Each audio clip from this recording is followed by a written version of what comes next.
Hi, everybody. Welcome to our new releases show, January edition. New year, new books. I'm here with my coworker and co-host, Joy. Happy New Year, Joy. And Happy New Year to you. Got to be better than the last one. Yes, let's hope this is a less stressful year. Amen. Yes. So everything we're going to talk about today has not even been released yet, but it will be released this month in January. You can put a hold on the card catalog or online catalog for the paper copies in print, but there's no copy for ebooks or digital audio yet. Hopefully those will come soon on Overdrive and Libby, so just keep your eyes peeled.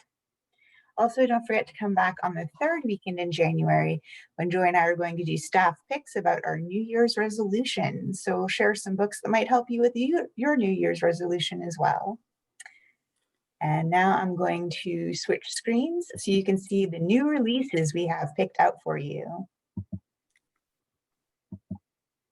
All right, so as usual, I'll be covering the fiction and Joy will do the nonfiction. Take it away, Joy. Okay. My first choice this week, To Be Honest, by Michael Levitin, has been called a tender, darkly comic memoir, which has frankly left some critics a bit baffled. One began his review with a three-letter acronym that begins with the letters WT and ends with, well, you know. If you're like most people, you've probably lied. But imagine if your parents had raised you to never lie under any circumstances. This is Michael Levitin's extraordinary account of being raised in a family he calls, quote, a little honesty cult. For young Michael, his parents' core philosophy felt liberating. He loved just being honest. But by the time he was 29 years old, he'd learned that this honesty thing had consequences in friendships, on dates, and at job interviews. And when honesty slowly poisoned a romance, Michael decided that there had to be something to lying after all. So he set himself the task of learning to be as casually dishonest as the rest of us. Author Harrison Scott Key said that when he read To Be Honest, quote, I cringed and laughed alternatively. Eek, what fun. PW pronounced the book a winner, and author Faith Solis said, I couldn't put this down. Oh, wait, I had to sleep and stuff. That's a lie. But to be honest, this book is astonishing. So if your New Year's resolution was never to lie again, you may want to read this book and reconsider. I really thought this memoir sounded really quirky and fun, so it should be interesting. All right, and here's our first fiction choice. This book is coming out on January 5th, Pickard County Atlas by Chris Harding Thornton, and that's her on the right. This book is being described as a hard-edged rural noir and a darkly addictive read. It's July 1978 and a dusty Nebraska town when Sheriff's Deputy Harley Jensen is patrolling the streets. The heat is making people restless. That and the fact that the Reddick family patriarch has decided to put down a headstone decades after authorities have stopped searching for the body of his 7-year-old son. Instead of bringing closure, his decision threatens to incite all of Pickard County. After the memorial service, Harley tails the youngest Reddick, Paul, who may be involved with drugs and arson, through the abandoned farmsteads and homes around town. The pursuit puts Harley in the path of Pam Reddick, a young woman looking for escape. Unfolding over 6 days, Pickard County Atlas sets Harley and the Reddicks on a collision course. Author Tana French, who I'm sure a lot of us have heard of, she said this is an atmospheric, slow-burning beauty of a book, rich with raw-edged lyricism and achingly real characters. The author, as you might not know, and I was surprised to find out, she's a 7th-generation Nebraskan. Wow. So Yeah, it's easy to imagine that she knows her setting very well. I'm really fascinated that the book is only set over 6 days. That makes me think it's going to be action packed with a lot of tension. I'm really interested to see how this book turns out. So if you're interested, like me, try to get a hold on the print copy. Oh, I love that picture. It is pretty classy. She looks Brooklyn. She doesn't look Nebraska. She's No very offense. Nebraska. Yeah. Well, my next choice, Featherwood, a memoir of two fathers and a magpie by Charlie Gilmore, has been described as a spiky, strong memoir and nature writing meets coming of age story. One day, a baby magpie falls from its nest and into Charlie's hands. Magpies, he discovers, are as clever and mischievous as monkeys. They are also notorious thieves, and this one steals his heart. By the time the creature develops shiny black feathers that inspire the name Benzine, Charlie and the bird have forged an unbreakable bond. While caring for Benzine, Charlie finds a poem written by his biological father, a British poet named Heathcote Williams, who vanished when Charlie was a baby.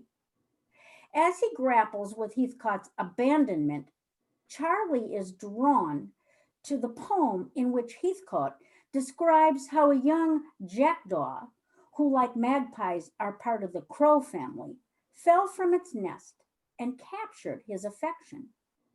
Benzine helps Charlie unravel his fears about repeating the past and embrace the role of father himself.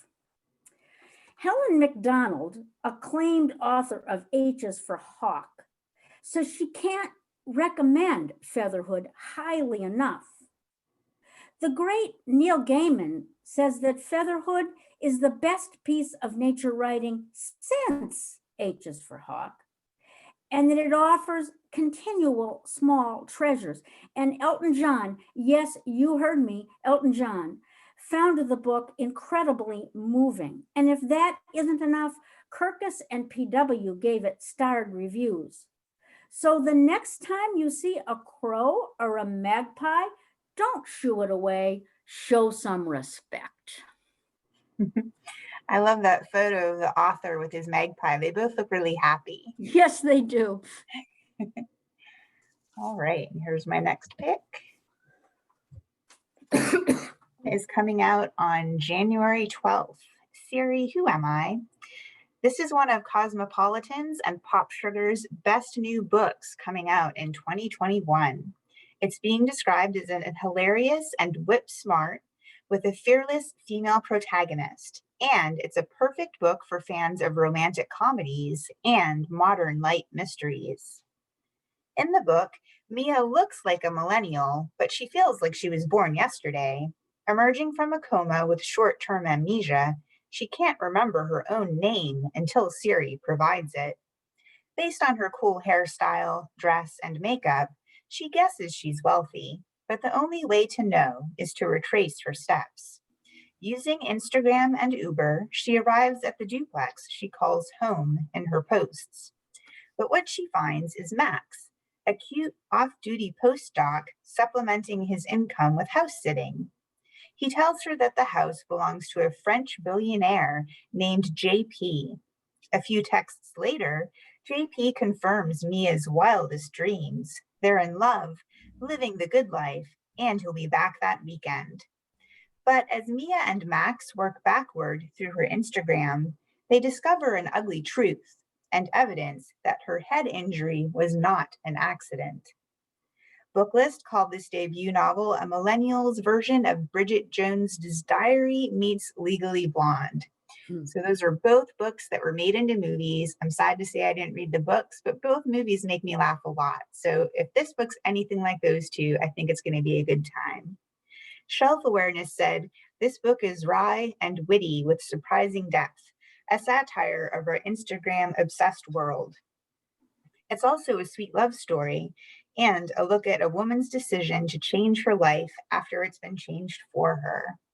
So I think this book sounds like a lot of fun, and I like the addition of technology that's happening with all the books nowadays. So this one's coming out on the 12th.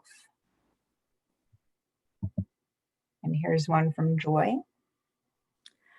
My next choice, and last choice actually for this week, which is also coming out on January 12th, is Aftershocks, a memoir by Nadio Owuso. This has been described as an engrossing, reflective memoir about a young woman who is socially privileged but psychologically wounded. Young Nadia followed her father, a United States official, from Europe to Africa and back again. Just as she and her family settled into a new home, her father would say it was time to leave. This instability of her childhood was deepened by family secrets and fractures. Her Armenian American mother, who abandoned Nadia when she was 2, would periodically reappear, then vanish again. Her father, a Ghanaian, died when she was 13. After his passing, Nadia's stepmother gave her a revelation that was either a secret or a lie. When Nadia arrived in New York, she felt uncertain, yet eager to find herself. But what followed were periods of depression in which she struggled to hold herself and her siblings together. Writing Aftershocks is the way she hauled herself out from the wreckage of her life's quaking. Oprah praises Owuso's poetic, indelible prose, while author Margot Jefferson calls her writing rigorous and luminous. Kirkus says that Aftershocks is engrossing, and PW calls it enthralling. This would be a good choice for readers who like memoir and stories of cultural displacement. Sounds like a very powerful memoir. I also wanted to mention that's a photo I found of her parents on the right, which is a really sweet photo. Yes, it is. So before I switch slides, I just want to remind folks that if you enjoy our show, please give us some likes and loves and share this video with all of your friends who love knowing about what books are coming out. And my next choice, I could say I saved the best for last, but since this is set up chronologically by release date, I can't really say that. Except it is. Yay, Love Camilla it. Bruce. So if you've watched any of our earlier shows, you might remember that Joy and I both love Camilla Bruce's first book, You Let Me In. So this is her second book, In the Garden of Spite, and it's coming out on January 19th. This fictional novel takes a mesmerizing look at the real-life 19th century serial killer named Belle Gunness, and that's a photo of her on the right. The book is being called an audacious story of feminine rage. In Chicago, they whisper about the Norwegian American. Men come to her with their hopes, dreams, and fortunes, but no one sees them leave. No one sees them at all after they come to call on the widow of Laporte. The good people of Indiana may have their suspicions, but if those fools knew what she'd given up, what was taken from her, how she'd suffered, surely they'd understand. Belle Gunness learned a long time ago that a woman has to make her own way in this world. That's all it is, a bloody means to an end, a glorious enterprise meant to raise her from the bleak, colorless drudgery of her childhood to the life she deserves. After all, vermin always survive. This book got a starred review from Publishers Weekly. Author Deanna Rayborn said, "This book is a chilling, pitch-perfect novel that should finally make Belle Gunness a household name. It's a superb and unforgettable read." So I didn't know who Belle Gunness was before I started researching this book. And it turns out that when she was young over in Europe, she got pregnant. And when she told the guy, he got mad and roughed her up, so she miscarried. And that's sort of when her opinion of men started going downhill. And she brought that feeling with her to the United States, where she used it to make money in her own special way.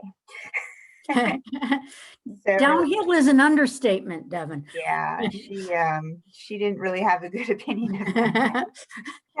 So in the first book by Camilla Bruce that Joy and I liked, the writing is very good. It's psychological. There's a lot of tension. So if any of that carries over to the Garden of Spite, I think we will all be very happy with this next book. That brings us to the end of our show. Thank you so much for watching. Don't forget, if you have any questions or you want a read alike for your favorite author, you can put that in the comments below. Otherwise, we hope to see you on the third weekend of the month for our New Year's resolution staff picks. See you later, fellow readers.